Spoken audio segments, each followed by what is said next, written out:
right, welcome back to Lanai. So I'm out here with the upright propane heater. I need to turn it on because the neighborhood kids want to play Dungeons and Dragons out here. We want to make sure that it is a comfortable temperature for that activity. So today, though, at the same time, I'm going to talk to you. Just turning on the pilot there. I got to hold it for like a minute. I'm going to talk to you about the flatline political spectrum. So we have in the past videos shown you the political compass. It's a tool that we use to identify and label ideology, and it's a good tool. Unfortunately, it's not the tool we use here in the United States. In the United States, we use a spectrum that's a flat line. Now, it's an inferior tool. As you'll see, it's kind of similar to this upright propane heater. So you notice down here, there's this little red button. That's the igniter switch. Now, that would be the ideal tool for lighting this propane heater, except for my igniter switch doesn't work. So I have to use this puppy right here, this Coleman lighter. Let's see if it works. Yep, good, that'll work. Okay, so right now I'm building up pressure in here, and then there's this little hole here. So they knew when they constructed this that you might have to use a different tool to get this puppy to work. And in the United States, we use a different tool for identifying and talking about ideology. Flatline political spectrum. Today we're going to show you how to go from the political compass to the flat line, because it still has all of the same ideologies, all the same meanings, but we lose some of the language to describe some of the people. And as you will see, it is an inferior tool. Okay? All right, let's see if I can get this lit. Uh-oh.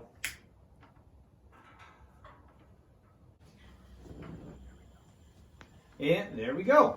All right, we got it lit. Now we just got to let it warm up for a little bit, and then we can crank it up high.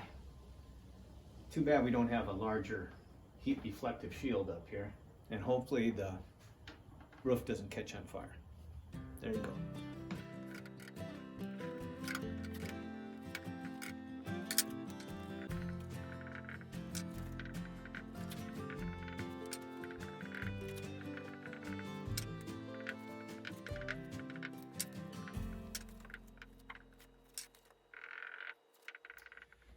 All right, today we're here to talk about the flatline spectrum. Okay, so that's the tool that we use here in the United States to really talk about ideology and to identify people's beliefs on an ideological scale.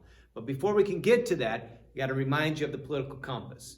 Because what you're going to see is that this is the better tool. This is the tool that you want to use whenever you are identifying a person's position on an issue or a person's beliefs or a political party's beliefs. This tool is a little more comprehensive, a little more accurate. So just to remember, your x-axis is the economic scale. That's where you find people's beliefs on economic issues. The y-axis is your social moral scale, where you find people's beliefs on social issues. And we kind of go like this. So our economic ideologies are liberal to conservative. Liberals believe that government has a positive role to play in people's economic lives, whereas conservatives believe that government should, as much as possible, stay out of people's economic lives. Right? On the social moral scale here, our ideologies are authoritarian and libertarian.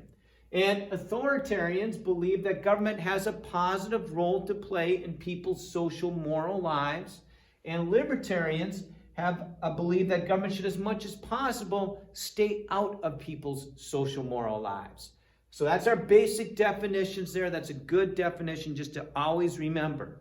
In the middle here, the closer you are to the origin point, the more moderate you are. So your moderate ideology, which visually means it is something in between liberal and conservative and may contain both. Something in between authoritarian and libertarian and may contain both. Okay? And from that, we'll start talking about the flatline spectrum. So the flatline spectrum is really just that. It's a flat line. So when you look at this, you've got 5 major ideologies, political ideologies: liberal, conservative, libertarian, authoritarian, moderate. And so here's my question for you. When you're at home and you hear parents talking, whether it's Thanksgiving dinner or another dinner, and people start throwing around ideologies, complaining that this person's too much that or this person's too much that way, which ideologies do you actually hear people talk about, whether it's the news or at home or here at school? That's right. You probably came into class knowing these ideologies. You might not have known the definitions, but you had heard them before. Liberal, moderate, and conservative. Those are the ideologies that we use in the United States. And we use them to describe both economic beliefs and social beliefs. So what does that mean? What happens to the political compass if we're using liberal and conservative to describe both social and economic beliefs? What that means is that our social axis here in the United States, it rotates. And it either rotates clockwise or counterclockwise to get to a flat line. So here in the United States, when I use the term authoritarian, if it rotates clockwise, like if it's going this way, right? That means whenever I use the term conservative, I also mean authoritarian. If it rotates counterclockwise, it goes this direction to get to a flat line, that means whenever I use the term liberal, I might also mean authoritarian. Okay? So which direction does it rotate? That's the question. Okay? But it's a little more advanced than that. It's a difficult question to answer. So let's talk about an issue that you might be aware about. Abortion. It's a classic social issue, right? Okay? So we've already mentioned that if you're libertarian, you probably have a pro-choice position on abortion, that women should be free to make that choice for themselves, that government should not be involved in that choice. However, if you're authoritarian, you're like, that is a social moral issue, and we need government in there ensuring and preserving the life of the fetus. We need government involved in that social decision. Okay, so this would be the pro-life position. This down here is the pro-choice position. Now, in our country, if you are pro-life, do we refer to you as conservative or liberal? Okay, if you are pro-choice, do we refer to you as conservative or liberal? That's how we know which direction the social axis rotates. And I'm sure you figured it out. It goes like this. And if you haven't noticed, the color coding helps, right? So red goes to red, blue goes to blue, right? So boom. It's like this. Everything that is authoritarian in our country, that I would describe as authoritarian on a social issue, gets folded into my understanding of what it means to be conservative in the United States. Everything that I understand to be libertarian on social issues gets folded into my understanding of what it means to be liberal in the United States. Okay? Now, you're looking at that, and some of you out there going, well, that seems odd, right? That seems wrong and contradictory, because libertarians don't like government, but liberals do like government. Seems odd and contradictory, but you can eliminate that contradiction by remembering this is their belief on social issues versus their belief on economic issues. So in the United States, a liberal is comfortable with government involvement in their economic lives, but uncomfortable with government involvement in their social lives, okay? And the same is true for conservatives. It might seem contradictory, but it's not, okay? A conservative is uncomfortable with government involvement in their economic lives, but more willing to accept government involvement in their social lives. That's just what we mean by liberal and conservative in the United States. If we used the social compass, if people were more familiar with these ideologies here, would it be better for all of us? Sure. But we have to use the tools that people use, otherwise we won't understand people. All right.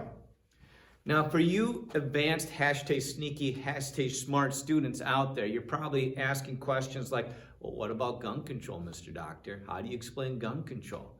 How do you explain the fact that people who are against gun control and don't want government involvement in the decisions about whether or not individuals can own guns, right? How do you explain that that is considered to be a conservative position here in the United States? Well, I explain it by telling you people are wrong, okay?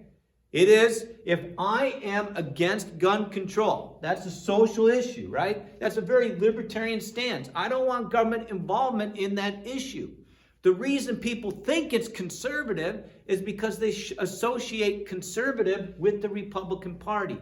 And it's a stance that the Republican Party has taken and owned, and they make it their own, right? And it's a libertarian position that they have.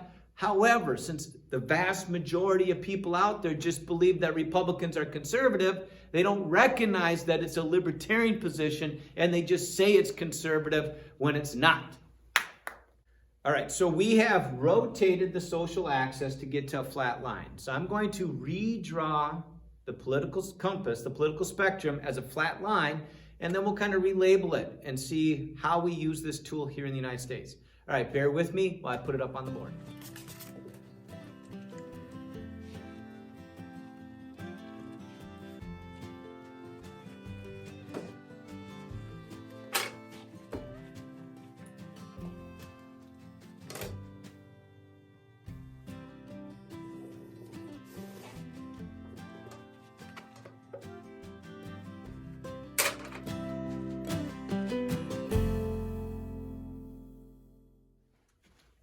All right, I've rotated my social axis. I now have a flat line. And so who could tell me what ideology do I have on the left here? You're right. That is liberal. Okay, but it's not just liberal anymore. It's liberal plus what other ideology? Okay, yes, libertarian. Now that's included in the definition, in my understanding of liberal in the United States, that it includes the libertarian definition as well. Okay. What do I have on the right? You're right, conservative. But what other ideologies embedded in my understanding of conservative here in the United States? That's right, authoritarian. This is where we get a lot of jokes about there being a little authoritarian within this definition, but we'll stay away from those jokes, okay? Bam. Right there. What ideology do I still have in the middle? You're right, moderate. Okay? And there's your flatline compass. Okay? Or your flatline spectrum, I should say. Right? Now, let's see if we can actually put the quadrants on here. So we have our quadrants still, right? I'll put that up here just so you can see it. All right, here's our political compass. We got quadrant 1, 2, 3, and 4. All right, we'll start with an easy one, right? Where do I find my quadrant 3 people? Those people in quadrant 3 that I would describe as liberal libertarians. Where are they on the flat line? You're correct. They're right over here. I have no problem graphing them. They are over here on this side of the spectrum. So everybody kind of over here in this area is going to be a liberal libertarian. Otherwise, I refer to them as liberal in the United States. All right, where do I find my quadrant 1 people? That's right, on the right, okay? So over here is my quadrant 1 people. Those are up here. These are my conservative authoritarians. I have no problem graphing them on the flatline spectrum.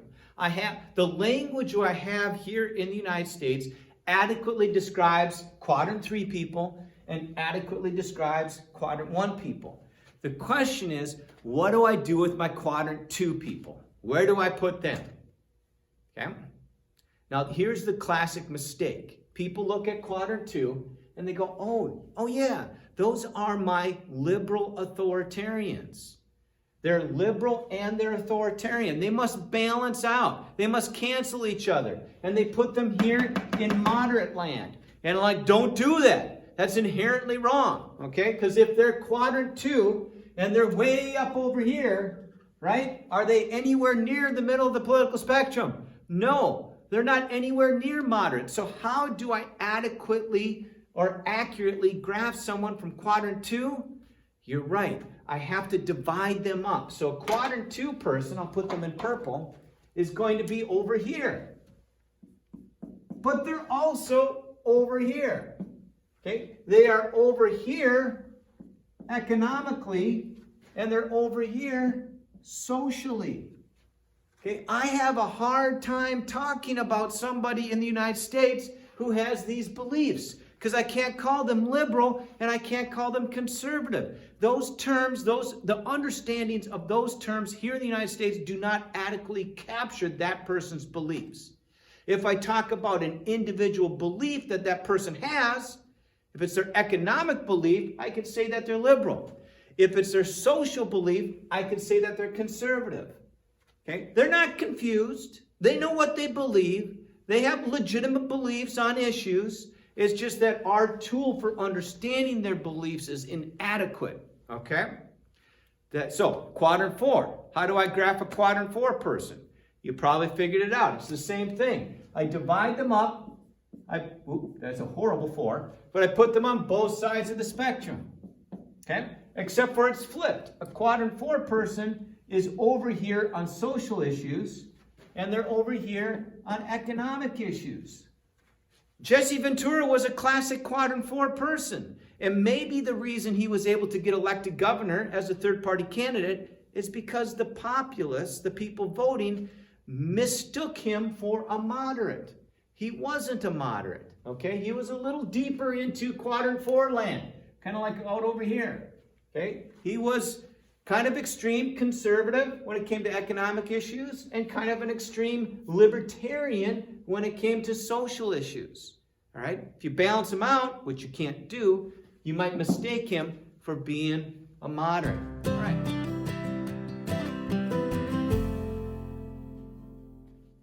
All right, so we have 2 more ideologies that we want to put up here on the flat line. Radicals and reactionaries, and we want to make their definitions visual so that you can tell the difference between the 2.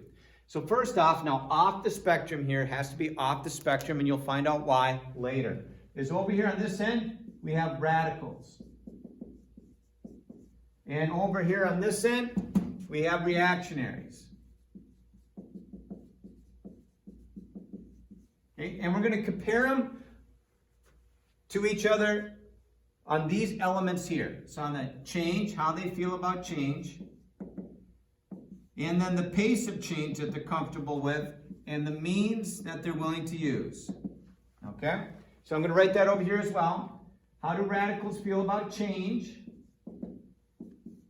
How fast do they want that change to occur? What are they willing to accept? And the means that they're willing to use. Okay? Let's start at this end. So here's the first thing that I do. I'm going to make a visual, just plus minus, because that's what we've been working with. With your classic reactionaries, they're looking for a whole lot of change. Okay? So the first symbol tells you how much change they want to occur in society. They look out at the current social order. They look at the current traditional values, and they say, we need a whole lot of change. Right? Now, the next symbol I put up here is the direction of change that they want to go. So I do a minus sign indicating that a reactionary wants to go backwards in time. They want to roll back the clock and return to a previous social order, a previous arrangement of power and wealth and status, and how that might have been distributed between groups. Okay? So that is your reactionary. A whole lot of change, but going back to a particular time that existed previously. The pace of change that they want to go at is they want it to be rapid, okay? In fact, they want it to happen now. They are tired of waiting. And now you could probably guess what the means is that they're willing to use. If they want the change to happen now, and they're tired of waiting, what means are they willing to use to achieve those political goals? You're right. It's any, including, that's right, violence. Okay? They're willing to break the law, okay? Because they feel like maybe the current government system is not appropriate, and they want to return to a previous government system, all right? And they're willing to use violence possibly to achieve those goals as well. All right, so let's compare that to radicals down at this end. So radicals, when it comes to change, they also want a whole lot of change. Okay, they look out at the current social order, the current distribution of power and wealth in society, and they say that's not good enough. In fact, it's wrong. Okay? And then what direction they want the change to go, though? Okay, so they're looking what we would say is a more progressive change. They're saying, you know what, we're moving at too slow of a pace. We need to equalize the wealth and power throughout society, and we need to do that now. So as far as pace, rapid, in fact, now. Okay, so they agree with reactionaries on the pace of change, just not on the type of change that needs to happen. They also agree with reactionaries on the means willing to use. They're tired of waiting for the system to implement the change. In fact, they look at the current system of government and they say, you know what, the change is never going to happen. We got to take it into our own hands. So yes, they're willing to use any means, including violence, to see that that change happens. Okay? All right, so let's make sure you understand what it means to be radical, what it means to be reactionary. Okay, it's not necessarily the ideas that radicals have. It's not necessarily the ideas that reactionaries have that make them be off the spectrum, that make them be seen as unacceptable. All right, so I might have an extreme person over here that shares the same ideas and beliefs as a radical, and I might have an extreme person over here that shares the same ideas as a reactionary. What makes that person conservative and that person liberal is the pace and means that they're willing to use to achieve their goals. What makes a person radical is the fact that they're willing to use any means to achieve those political goals. They're willing to break the law. They're willing to change the current government system. They're not going to work within the system. They don't think that change can happen. Okay? All right, so here's the question for you. Where then on the flatline political spectrum here do I find terrorists? Those people that are willing to use terror to achieve their political goals. Okay, where are they going to be? That's right, you figured this out. It's kind of a trick question.